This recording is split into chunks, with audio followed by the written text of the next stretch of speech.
Biznesmenები ამ წუთებში შედიან მთავრობის კანცელარიაში და ირაკლი კობახიძესთან შეხვედრა წუთი წუთზე უნდა დაიწყოს. Სიმართლე გითხრათ, დაახლოებით 1 საათია, რაც ჩვენ აქ ხვდებით ბიზნესმენებს, მათ შორის მსხვილი ბიზნესის წარმომადგენლებს სხვადასხვა სექტორიდან და უსვამთ კითხვას, რა აქვთ სათქმელი მათ ირაკლი კობახიძესთვის, რაში ხედავენ თავად ეკონომიკური კრიზისიდან გამოსავალს, როგორ აისახა მათ სექტორზე ის, რაც ხდება დღეს ქვეყანაში, თუმცა მსხვილი ბიზნესისგან ძირითადად ტრადიციულად კვლავ არის დუმილი, ისინი არ სცემენ კითხვებს პასუხს, ნაწილი ამბობს, რომ თავად აქ მოვიდნენ კობახიძის მოსასმენად და სათქმელი ჯერჯერობით არაფერი აქვს და შეხვედრის განმავლობაში გადაწყვეტენ უკვე თუ რა იქნება დღის წესრიგში მთავარი საკითხები. უცნობია კონკრეტულად რა მიზნით შეკრიბა და დაიბარა ირაკლი კობახიძემ მთავრობის ადმინისტრაციაში ბიზნესმენები ერთადერთი ვინც თქვა რომ კრიზისი ასე 1 საათით და 1 შეხვედრით არ სრულდება იყო თემურ ჭყონია თუმცა იმ ფონზე როდესაც დღეს კანცელარიაში ფაქტობრივად ყველა სექტორიდან ყველაზე მსხვილი ბიზნესმენები შეიკრიბებიან მაინც არის გარკვეულწილად იმედი ჭყონიასთვის რომ უშედეგოდ არ დასრულდება ეს შეხვედრა ჩემი სათქმელისთვის არ ვარ დაბარებული მეგობრებო. რა უნდა ხვდეთ მე იმდენავე მაწუხებს რომ ერთი შეხვედრა არ ეყო. ის კრიზისი რომელიც დღეს ბიზნესშია, ეკონომიკურ სექტორში. ელით რომ კობახიძისგან გამეგამოსა. არ ამგონია კრიზისი 1 საათში წყდებოდეს თემა. კრიზისიდან გამოსავალზე თუ იმშენებს ირაკლი კობახიძესთან ბიზნეს დღეს რა პრობლემები აქვს? ეკონომიკურ კრიზისზე რას გვეტყვით? რა სათფიქრობს გამოსავალს?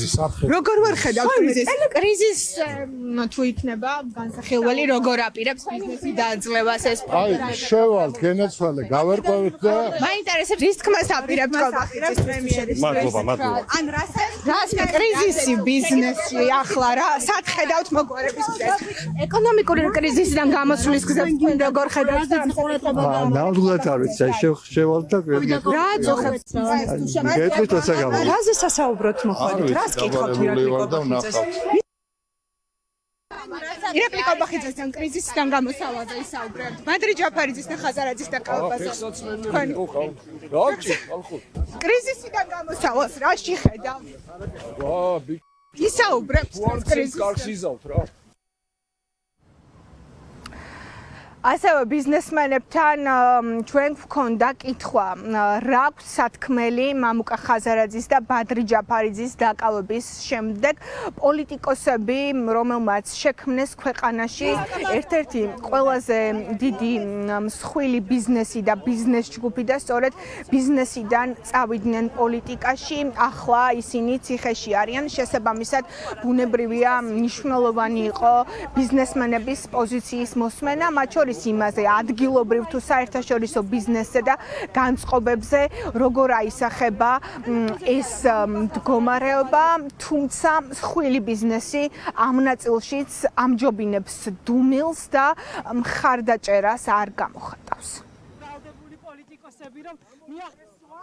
ბადრი ჯაფარიძის და ხაზარაძის დაკავებაზე მინდა კითხოთ ბიზნესზე როგორ იმოქმედებს ეს ყველაფერი ბიზნეს გარემოზე ამხელა ბიზნეს ჯგუფის წარმომადგენლები ვერას მასწავლეთ სამოვიდგე მე შემოტრიალის კამერა სახიობი გერო ამ ბიზნესმენები ეს ჩემი ორი მეგობარი ვარ დაკავებული მე შეწუხებული ვარ მე რა გითხრა ესეც იქნება ბიზნეს გარემოზე როგორ აისახება ბიზნესმენების დაკავება შეგიძლიათ გითხრათ ბადრი ჯაფარიძის მამუკა ხაზარაძის დაკავებასთან თქვენი პოზიცია გითხრათ უარყოფითად ეტყვით ამას ირაკლი კობახიძეს გავიცი თუ იქნება საშუალება კი რა გავლენას ახდენს ბიზნესის თავისუფლებაზე დაპატიმრებულები ბიზნესმენები როგორ შეიძლება დადებითად ახდენს ისაუბრებთ ამ თემაზე შევეცდები მსხვილი ბიზნესის პოზიცია არ მოგუსმენია ხაზარაძე ჯაფარიძის დაკავებაზე როდესაც დააკავეს ისინი ყოფილი ბიზნესმენები როგორია ბიზნესის რეაქცია როდესაც დააკავეს ბიზნესმენები ანუ რაღაც სამართლებრივ იმას ვთქვათ ეხლა როგორ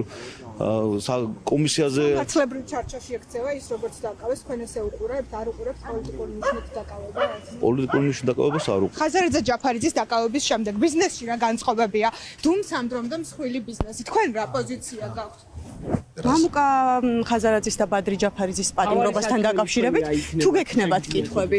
აი ბიზნესს რო აპატიმრებენ ამ საკითხზე გექნებათ კითხვა? მე ხომ მოგვიწვიეს მოვედით შეხვედრა. თქვენ სათქმელი არ გაქვთ რამე პრემიერ-მინისტრთან? მაგალითად ბიზნეს გარემოზე როგორ აისახება ბიზნესმენების დაპატიმრება? ხაზარაძე ჯაფარიძის დაკავების შემდეგ თქვენ როგორ უყურებთ ამ საკითხს ბიზნესში რა განსხვავება? მოგახსენებთ მოგვიანებით. მითხარით ბიზნესმენების პატიმრობასთან დაკავშირებით ეთქვით რამეს კითხავთ ირაკლი კობახიძეს? ნახოთ რას ნიშნავს? არ გაქვთ კითხვები, რატო დააკავეს თქვენი კოლეგები? არ გაქვთ კითხვები? ბიზნეს გარემოზე როგორ აისახება მამუკა ხაზარაძის და ბადრი ჯაფარიძის დაკავება? თქვენი პოზიცია როგორია? არ გაქვთ პოზიცია? რანაირად არ გაქვთ? თქვენი კოლეგები არიან, ბიზნესმენები არიან. ხვალ შეიძლება თქვენც იგივე დაგემართოთ, პოლიტიკური მართლმსაჯულების მსხვერპლი გახდეთ მაგალითად. თქვენი კოლეგები არიან ბადრი ჯაფარიძე და მამუკა ხაზარაძე და მათ პატიმრობაზე რას უდიდეს პატივს ემ და ძალიან დიდ პატივს ემ ხალხს და თუ იქნება საშუალება გავისაუბრებთ. ისაუბრებთ ამ საკითხზე? მოусმენ პრემიერ-მინისტრს. კობახიძესთან ისაუბრებთ. ბადრი ჯაფარიძის მამუკა ხაზარაძის პატიმრობასთან დაკავშირებით თუ გექნებოდათ კითხვა ირაკლი კობახიძესთან? კი ბატონო, ვიკითხავ. მოусმენენ კობახიძეს და ეტყვიან საკუთარ სათქმელსაც ბიზნესმენების ნაწილმა თქვა, რომ თუ საშუალება მიეცემა, მათ შორის ხაზარაძე ჯაფარიძის ნაწილზეც დააყენებს საკითხს, ასევე სავარაუდოდ მთავარი საგანი მსჯელობის იქნება, როგორ უნდა გამოვიდეს ქვეყანა ეკონომიკური კრიზისიდან. ბიზნესზე უკვე საგრძნობია ეს კრიზისი, 4-დან 3 სექტორში ბიზნეს კლიმატი არის გაუგვარესებული და მოლოდინები კიდევ უფრო მძიმეა. კობახიძე ამ ტიპის საჯარო შეხვედრებს პერიოდულად მართავს ხოლმე ბიზნესთან, მას შემდეგ რაც სანქციების ქვეშ მოექცნენ ქართული ოცნების ლიდერები და ქვეყანა შევიდა ამ კრიზისში. ბოლოს რამდენიმე თვის წინ ჩვენ ვიხილეთ ბიზნესმენების შეხვედრა კობახიძესთან. საინტერესოა უკვე დღეს შეხვედრის დასრულების შემდეგ რა ექნებათ სათქმელი სხვადასხვა სექტორიდან ბიზნეს წარმომადგენლები.